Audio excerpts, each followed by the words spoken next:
قل اے محبوب آپ فرمائیے، یا اہل الکتاب، اے اہل کتاب، اے کتابیوں، لما تکفرون بآیات اللہ، اللہ کی آیتیں کیوں نہیں مانتے؟ یعنی تمہاری کتابوں میں نبی اکرم صلی اللہ علیہ وآلہ وسلم کے سچے نبی ہونے پر دلائل موجود ہیں، پھر تم کیوں نہیں مانتے؟ واللہ شہید علی ما تعملون، اور تمہارے کام اللہ کے سامنے ہیں، اللہ تمہارے کاموں پر گواہ ہے۔ قل اے محبوب آپ فرمائیے، یا اہل الکتاب، اے اہل کتاب، اے کتابیوں، لما تصدون عن سبیل اللہ، کیوں اللہ کی راہ سے، اللہ کے راستے سے روکتے ہو؟ نبی اکرم صلی اللہ علیہ وآلہ وسلم کو جھٹلا کر اور آپ کی نعت اور آپ کی صفات چھپا کر کیوں لوگوں کو اللہ کے راستے سے روکتے ہو؟ یہ نعت و صفات تو توریت میں موجود ہیں، کیوں لوگوں کو یہ کہتے ہو کہ توریت میں یہ چیزیں نہیں ہیں؟ من آمن تبغونها عوجا، اسے روکتے ہو جو ایمان لائے، اسے ٹیڑھا کرنا چاہتے ہو۔ وانتم شہداء، حالانکہ تم خود اس پر گواہ ہو کہ نبی اکرم صلی اللہ علیہ وآلہ وسلم کی صفات توریت میں لکھی ہوئی ہیں، اور اللہ کو جو دین مقبول ہے وہ دین صرف اسلام ہے، تم یہ باتیں جانتے ہو۔ وَمَا اللَّهُ بِغَافِلٍ عَمَّا تَعْمَلُونَ، اور اللہ تمہارے کاموں سے بے خبر نہیں ہے، تم اللہ کے عذاب سے بچ نہ سکو گے۔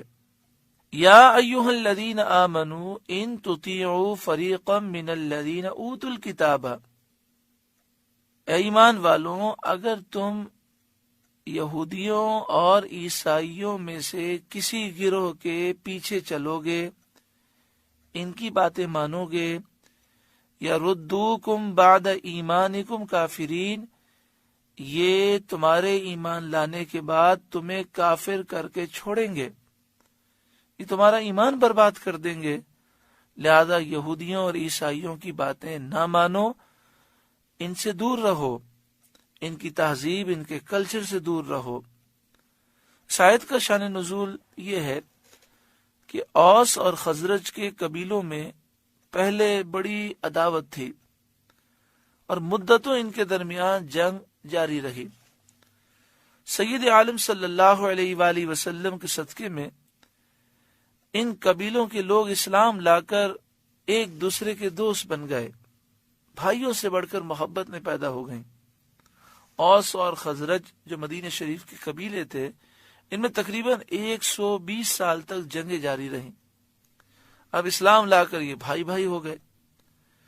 ایک روز وہ ایک مجلس میں بیٹھے ہوئے محبت کی باتیں کر رہے تھے، تو ایک یہودی جس کا نام شاس بن قیس تھا اور وہ اسلام کا بڑا دشمن تھا، وہاں سے گزرا اور ان کی باہمی محبت دیکھ کر جل گیا اور کہنے لگا، جب یہ لوگ آپس میں مل گئے تو ہمارا کیا ٹھکانہ ہے؟ یعنی ان کی محبتیں ہمارے لیے نقصان دہ ہیں، ان کو لڑاؤ، جس طرح آج دشمنان اسلام مسلمانوں کو لڑانے کی کوشش کرتے ہیں۔ تو اس نے ایک جوان کو مقرر کیا اور اسے کہا کہ تم ساری معلومات حاصل کرو اور پرانے زمانے میں جو لڑائیاں ہوئی تھیں ان کی پوری تاریخ اس نے یاد کی، اور اس زمانے میں دونوں قبیلوں نے ایک دوسرے کی مذمت میں جو اشعار کہے تھے وہ اشعار اس نے یاد کیے۔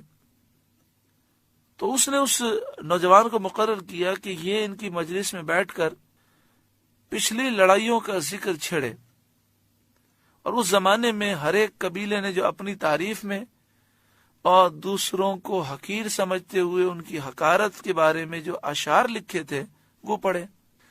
چنانچہ اس جوان نے ایسا ہی کیا، اس یہودی نے ایسا ہی کیا۔ تو اس کی شر انگیزی سے دونوں قبیلوں کے لوگ طیش میں آ گئے۔ ہوا یہ کہ جب اس نے ایک قبیلے کی مذمت میں اشعار پڑھے تو دوسرے قبیلے والوں نے ان کی مذمت میں اشعار سنا دی کہ اس زمانے میں یہ اشعار کہے گئے تھے۔ تو بعض جوان جو ہے وہ طیش میں آ گئے اور ہتھیار اٹھا لیے، قریب تھا کہ خون ریزی ہو جائے۔ سید عالم صلی اللہ علیہ وآلہ وسلم یہ خبر پا کر مہاجرین کے ساتھ تشریف لائے اور آپ نے فرمایا، اے جماعت اہل اسلام، اے مسلمانوں، یہ کیا جاہلیت کی حرکات ہیں؟ میں تمہارے درمیان ہوں، اللہ تعالیٰ نے تم کو اسلام کی عزت دی اور جاہلیت کی بلا سے نجات دی، تمہارے درمیان الفت و محبت ڈالی، پھر تم زمانہ کفر کی حالت کی طرف لوٹتے ہو۔ حضور صلی اللہ علیہ وآلہ وسلم کے ارشاد نے ان کے دلوں پر اثر کیا اور انہوں نے سمجھ لیا کہ یہ شیطان کا فریب اور دشمن کا مکر تھا۔ انہوں نے ہاتھوں سے ہتھیار پھینک دیے اور روتے ہوئے ایک دوسرے سے وہ لپٹ گئے اور حضور سید عالم صلی اللہ علیہ وآلہ وسلم کے ساتھ چلے آئے، اور وہ حضور کے فرمانبردار تھے، انہوں نے فرمانبرداری کا اظہار کیا، تو ان کے حق میں یہ آیت کریمہ نازل ہوئی۔ محترم پیارے بھائیوں، آج بھی بہت سے لوگ ہمیں لڑانا چاہتے ہیں، تو خاندانوں میں جو لڑائیاں ہیں اس میں بہت سے لوگ ہماری محبتیں برداشت نہیں کر سکتے، تو اس لیے ہمیں قرآن پاک کی تعلیمات پر عمل کرنا چاہیے۔ کوئی ہمارے بارے میں کچھ بھی کہہ دے، جب تک مسئلہ ذات کا ہے تو ہمیں عفو درگزر سے کام لینا چاہیے اور غیبت سے، چغلی سے اور اس طرح کی آفتوں سے اپنے آپ کو بچانا چاہیے۔ بعض ایسے شرپسند لوگ ہوتے ہیں کہ یہاں سے بات سنتے ہیں وہاں پہنچاتے ہیں، وہاں سے سن کر یہاں پہنچاتے ہیں، نفرت کی آگ لگانے میں انہیں مزہ آتا ہے اور پھر لڑائی کا وہ لطف لیتے ہیں۔ تو ایسے لوگوں کے شر سے بچنا چاہیے۔ ویسے بھی غیبت کرنا، چغلی کرنا، مسلمانوں کے عیب بیان کرنا، یہ شریعت میں منع ہے۔ اس آیت کریمہ میں یہ بیان کیا گیا ہے کہ اے ایمان والوں، یہودیوں اور عیسائیوں کے کسی بھی گروہ کی اگر تم پیروی کرو گے تو تمہارا یہ ایمان برباد کر دیں گے۔ یہودیوں اور عیسائیوں کی پیروی کرتے ہوئے نظر آتے ہیں آج کے مسلمان، اور وہی مغربی کلچر اور وہی فحاشی اور یعنی کا ماحول ہم میں عام ہوتا جا رہا ہے۔ ہمیں اس کی مخالفت کرنی ہے اور ہمیں ان لوگوں کو شعور دینا ہے کہ ہمارے لیے اسلامی کلچر اور حضور کی سنتیں کافی ہیں۔ آگے ارشاد فرمایا، وَكَيْفَ تَكْفُرُونَ، اور تم کیوں کر کفر کرو گے، وَأَنْتُمْ تُتْلَى عَلَيْكُمْ آیَاتُ اللَّهِ، حالانکہ تم پر اللہ کی آیتیں پڑھی جاتی ہیں، وَفِيكُمْ رَسُولُهُ، اور تم میں اللہ کے رسول تشریف فرما ہے، وَمَنْ يَعْتَصِمْ بِاللَّهِ، اور جس نے اللہ کا سہارا لیا، اللہ کے دین کو مضبوط تھام لیا، فَقَدْ هُدِيَ إِلَى صِرَاطٍ مُسْتَقِيمٍ، تو ضرور وہ سیدھی راہ دکھایا گیا۔ اللہ تعالی ہمیں دین کا دامن مضبوط تھامنے کی توفیق عطا فرمائے۔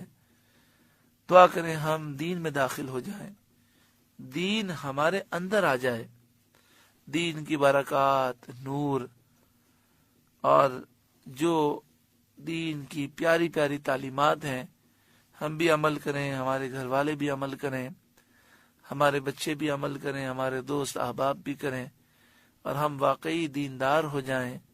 زندگی بے حد مختصر ہے۔ اللہ تعالی ہمیں سچی پکی توبہ نصیب فرمائے اور دین پر چلنے کی توفیق عطا فرمائے۔